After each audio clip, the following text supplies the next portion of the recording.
नमस्कार साथियों। यशस्वी मुख्यमंत्री उत्तर प्रदेश के योगी आदित्यनाथ अपने डिसीजनों के बारे में जाने जाते हैं। एक बार जो निर्णय ले लेते हैं उसे बदलते नहीं हैं, इसलिए भी जाने जाते हैं। आज हम बात कर रहे हैं योगी आदित्यनाथ और अमित शाह जी के बीच चल रही एक जंग की। जंग क्या है उसके बारे में बताते हैं। माननीय योगी आदित्यनाथ और अमित शाह जी के बीच में एक व्यक्ति है जो उत्तर प्रदेश की राजनीति में काफ़ी चर्चा में रहता है, ओपी राजभर, ओम प्रकाश राजभर, जो अपने बोलने के ढंग से चर्चा में रहते हैं। और इसी को लेकर के उत्तर प्रदेश के मुख्यमंत्री योगी आदित्यनाथ और गृह मंत्री अमित शाह जी के बीच एक तनातनी सी देखने के लिए मिल रही है।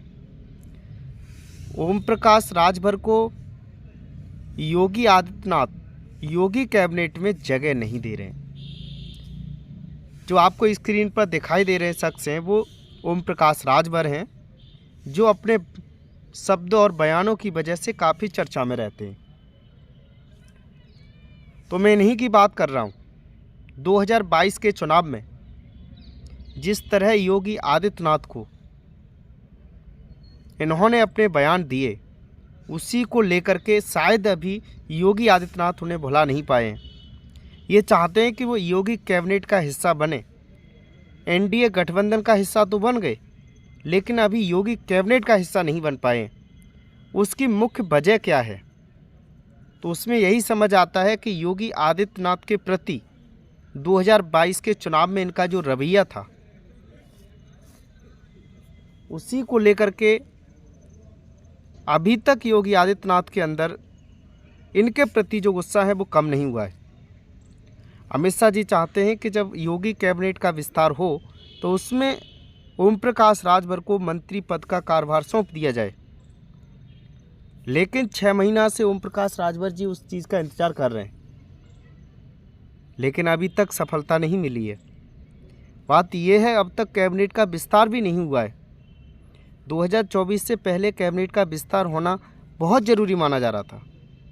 इसमें ओम प्रकाश राजभर ने ये भी कहा था कि वो फला तारीख को मंत्री पद की शपथ ले लेंगे, लेकिन ऐसा नहीं हो पाया है। वहीं अमित शाह जी का ये कहना है कि वो उन्हें मंत्री बना ही देंगे, लेकिन अब तक नहीं बना पाए। इसी बात को लेके योगी आदित्यनाथ और अमित शाह जी के बीच सब कुछ ठीक नहीं है। ये कयास, ये बयान लगातार चर्चा में आते रहते हैं। ओम प्रकाश राजभर जी का अभी 4 PM पर एक पत्रकार साथी उन्होंने इंटरव्यू लिया, उसमें ये प्रश्न उनसे दागे भी गए जिनसे वो थोड़े से बचते हुए नज़र आए। तो कई बार ये देखा गया कि जो जिस तरह से योगी आदित्यनाथ अपने रवैया के लिए जाने जाते हैं, शायद वही रवैया आज भी अपना रहे हैं। वो अभी तक उन्हें जगह नहीं दी है ओम प्रकाश राजभर को, लेकिन आज भी ओम प्रकाश राजभर चाहते हैं कि वो मंत्री बनेंगे।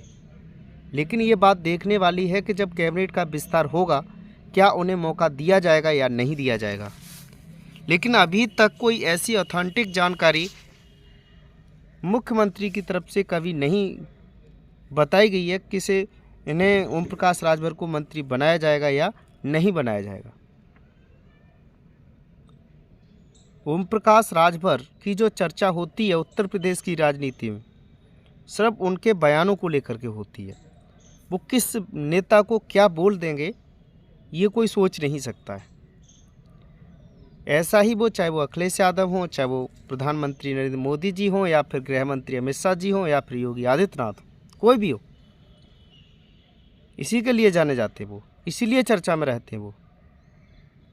लेकिन योगी आदित्यनाथ उत्तर प्रदेश की राजनीति में नहीं बल्कि पूरे भारत की राजनीति में एक बड़ा नाम। अमित शाह जी भी ओम प्रकाश राजभर को लेकर के ये कह चुके हैं कि उन्हें कैबिनेट में मंत्री पद मिल जाना चाहिए, लेकिन योगी आदित्यनाथ अभी तक उन्होंने कोई स्थिति को स्पष्ट नहीं किया है। और मुझे लग रहा है ये जो उनकी जंग है वो आगे बढ़ती हुई जा रही है। 24 के चुनाव में कोई ज़्यादा लंबा समय नहीं रह गया है, बहुत कम समय बचा हुआ है। इसी को लेकर के चर्चाएं और ज़्यादा गर्म हो जाती हैं। ओम प्रकाश राजभर ने 4 PM को इंटरव्यू दिया, उसमें ये भी कहा कि JP नड्डा साहब ने मुझे बुलाया लेकिन मैं खाली नहीं हूँ। लेकिन ये पहली बार ऐसा देखने के लिए मिल रहा है कि JP नड्डा जिसे बुलाएं और वो ये कह दे कि मैं खाली नहीं हूँ। लेकिन अब ओम प्रकाश राजभर को मंत्री बनने की संभावनाएं कुछ कम नज़र आ रही हैं। ये